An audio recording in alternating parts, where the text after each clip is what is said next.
अब अगर हम आगे देखें तो जब ये ओटाइटिस मीडिया हो जाता है तो फिर उसके ऊपर सुपर एडेड इंफेक्शन आता है, बैक्टीरियाज का, वायरसेस का, डिफरेंट चीजों का इंफेक्शन कान के दरमियाने हिस्से पर सोजिश के बाद आना शुरू हो जाता है और वहां पे इन जरासीमों की ग्रोथ होना शुरू हो जाती है, जिसकी वजह से सूरत हाल और ज्यादा वर्स हो जाती है और फिर कान में से बदबूदार किस्म का, लेसदार किस्म का पानी आना शुरू हो जाता है। अगर ये बैक्टीरियल इंफेक्शन है तो ये येलोइश कलर का डिस्चार्ज होगा, अगर ये फंगल इंफेक्शन है तो ये व्हाइटिश कलर का डिस्चार्ज होगा। सो इस चीज को भी मद्देनजर रखना बहुत ज्यादा जरूरी होता है। अगर डिस्चार्ज हो रहा है तो फिर ये एक अच्छी इलामत नहीं है।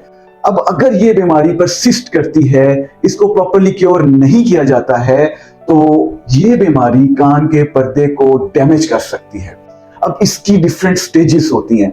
सबसे पहले जब बीमारी परसिस्ट करती है, इन्फेक्शन आगे की तरफ कान के पर्दे के अंदर चला जाता है, तो उस वजह से सबसे पहले पर्दा सूजता है, उसमें ब्लड फ्लो इंक्रीज होता है और उसका कलर रेडिश होना स्टार्ट हो जाता है। जब रेडिश होता है, सोजिश होती है, तो उसमें उभार आते हैं और उभार आने के बाद पर्दा फट जाता है। ये डिफरेंट स्टेजेस होती हैं कान के पर्दे के डैमेज की। सो इस चीज को भी मद्देनजर रखना जरूरी है कि अगर ये बीमारी परसिस्टेंटली चलती रहती है और इसको प्रॉपर केयर नहीं किया जाता, इसका ट्रीटमेंट नहीं किया जाता है, तो फिर ये कान के पर्दे की फटने का भी एक सबब बन सकता है।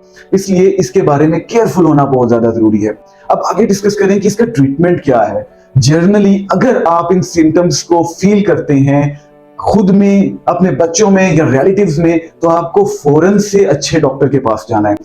अब एहतियात इसमें जस्ट एक ही है, वो यही है जैसा कि मैंने पिछले लेक्चर में बताया कि ओटाइटिस एक्सटर्ना यानी कि कान, बैरूनी कान के इंफेक्शन में या सोजिश में जैसे हम कान को प्लग कर लेते हैं कॉटन को वैसलीन में डिप करने के बाद, इसी तरह इसमें भी आपने कान को प्लग करके रखना है ताकि कोई फॉरेन इंफेक्शन मजीद ना हो, पानी मजीद ना जाए और एलर्जी मजीद ना हो, और फौरन डॉक्टर के साथ रुजू करना है।